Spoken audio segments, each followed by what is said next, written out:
Hey guys, Nick here, and today we will be seeing if Negan will actually go through with making all the rest of the saviors stand down and work with Rick and his people, or if this is all just a secret plan for Negan to get back his role and turn on Rick.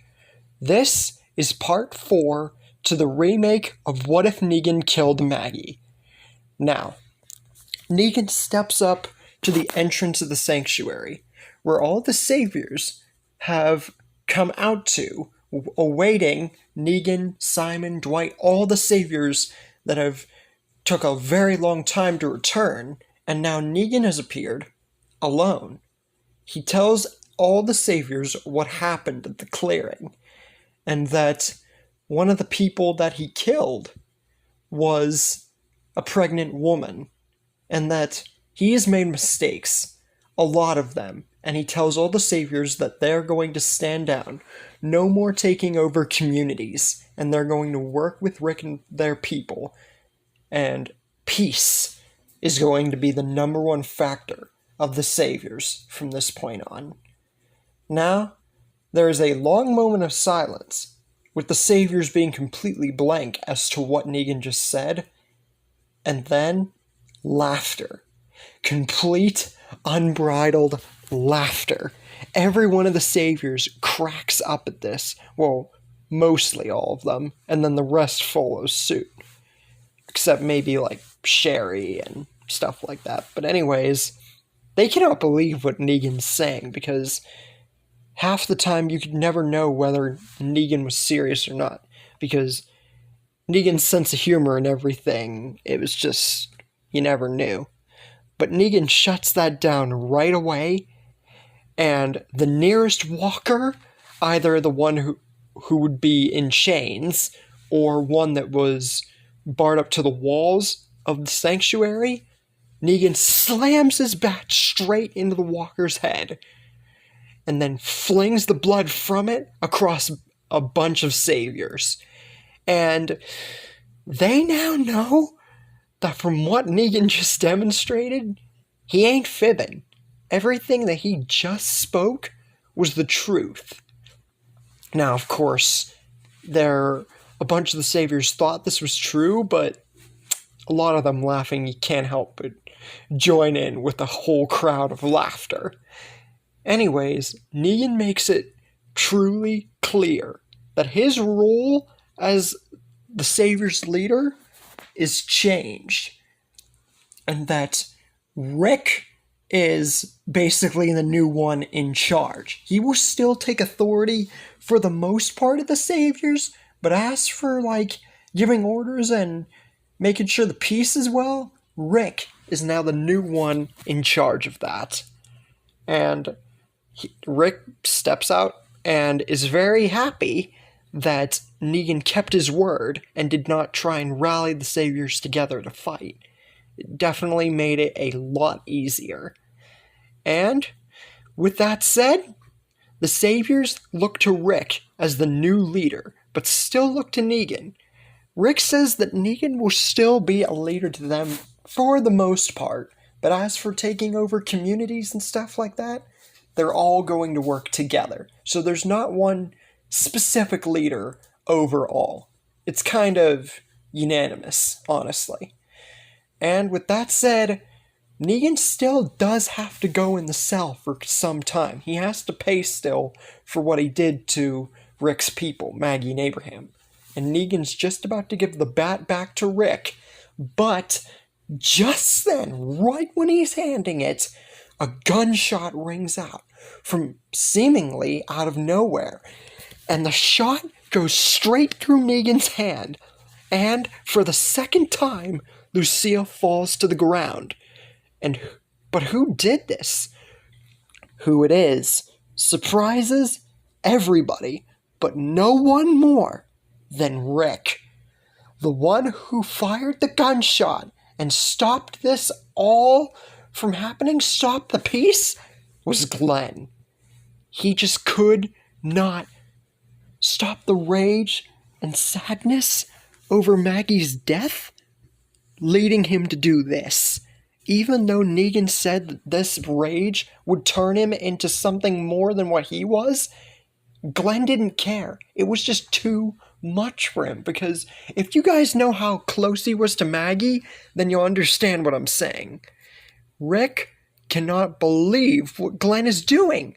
They're finally so close to peace, and Glenn's just about to botch it all up, just for revenge.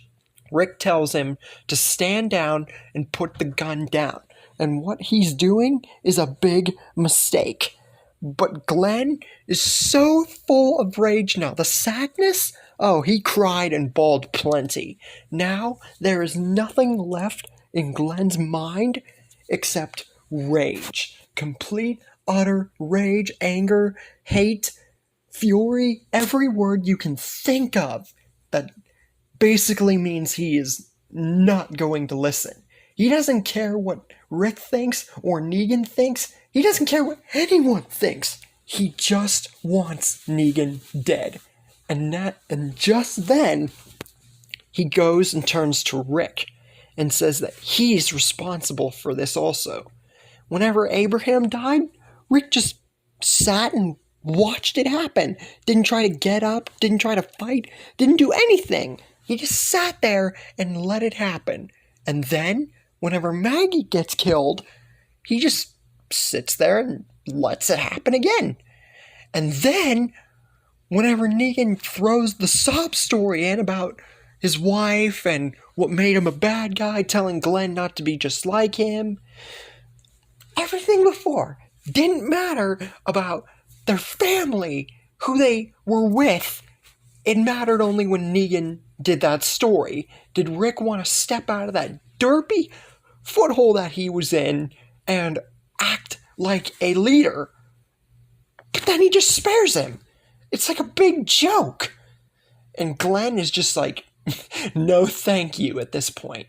And if Rick's not going to step up and be a leader, he will.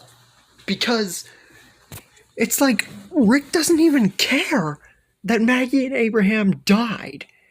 And he just cannot get Maggie's death out of his head. This is Glenn. Imagine Maggie, her hatred for Negan still, with Glenn. That's like times 1,000. And that if he's not going to be a leader and kill Negan like Shane or someone else would or could have, then he will.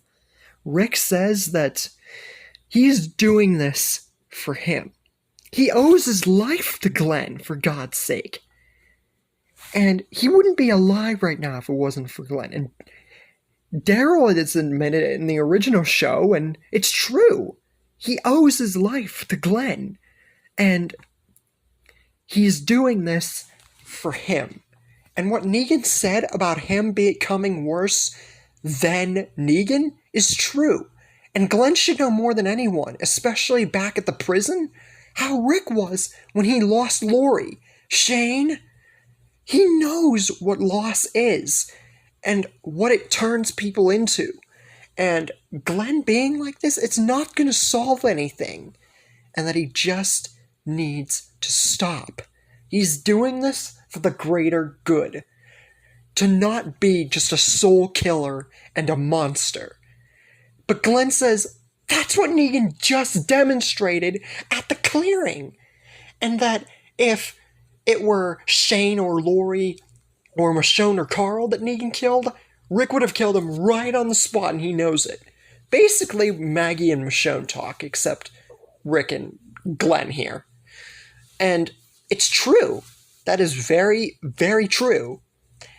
And honestly, Glenn is just thinking that Rick's treating Maggie as if she were a pile of trash. Even Abraham.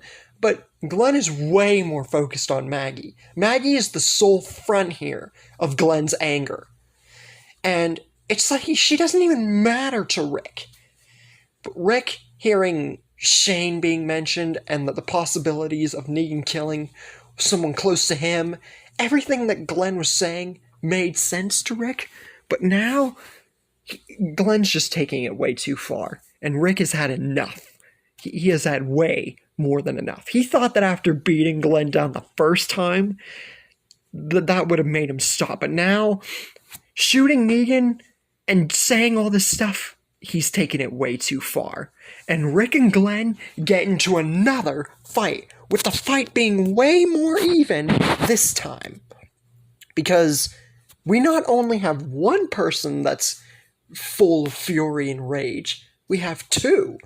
And that's what makes the fight so even, is because they're both angry. They both have to get anger off their minds, except Glenn is way more angry here.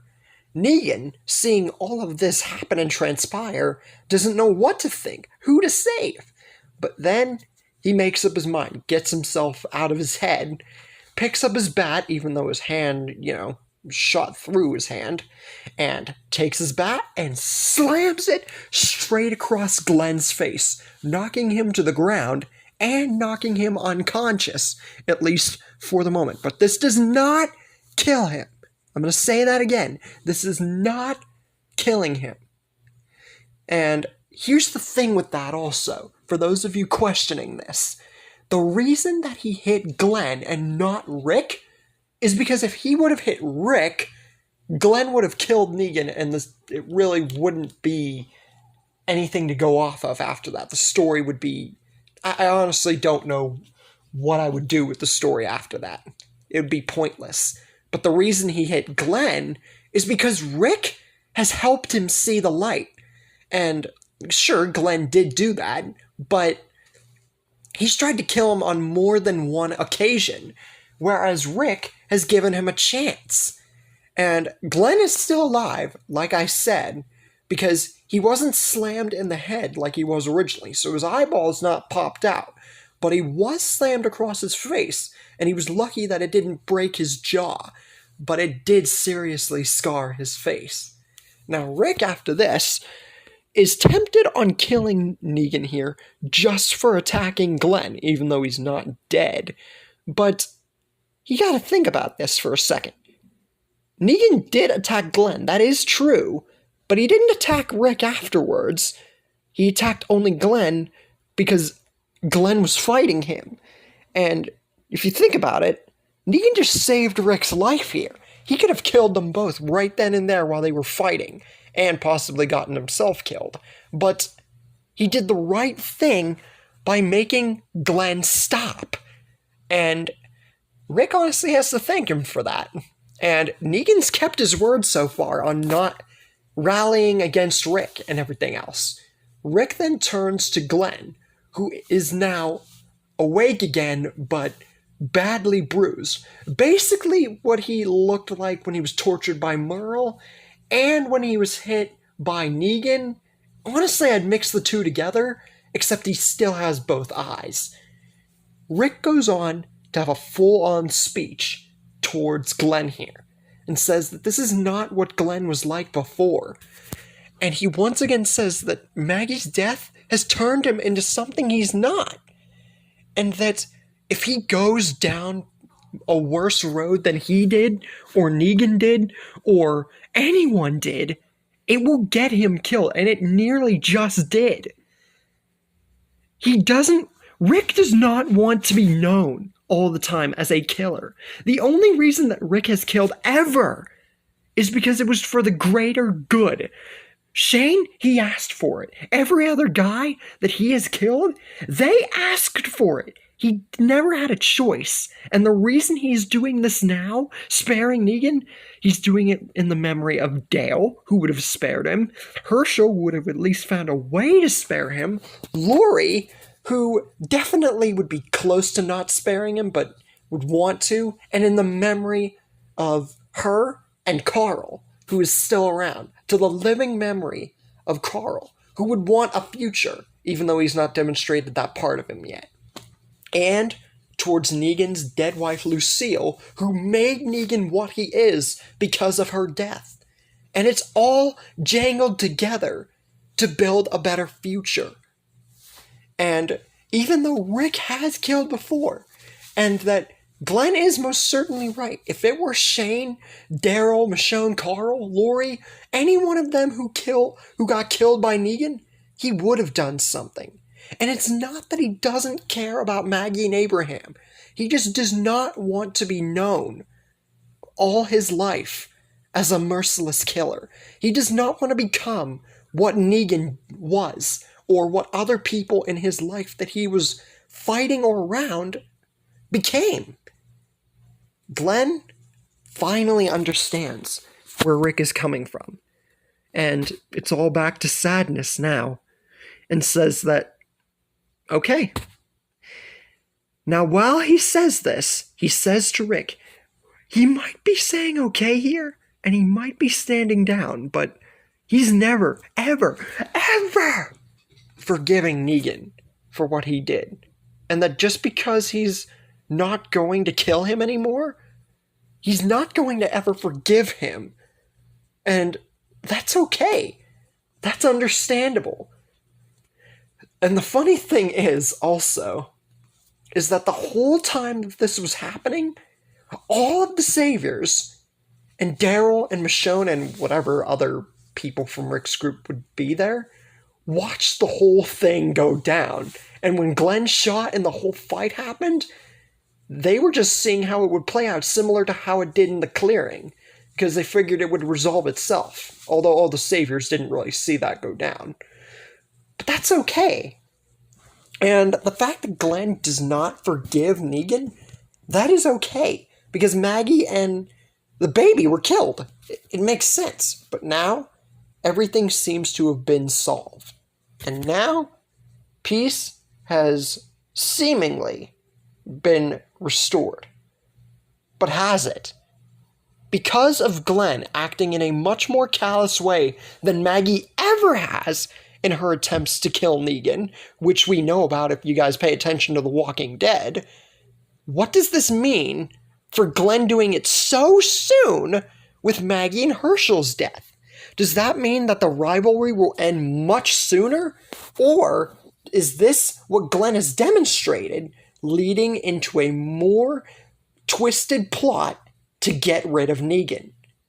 And that's where we leave things for the moment. Definitely a longer episode than I had originally planned, but for what the details had for this specific one, I definitely wanted to bring out all the stops to demonstrate not only how Negan has changed so early, but how it's affected Glenn since Maggie and Herschel have died, and the way Rick feels in sparing Negan in this particular story. But I hope you guys enjoyed nonetheless in this part. Stay tuned for the next one, and I'll see you guys next time.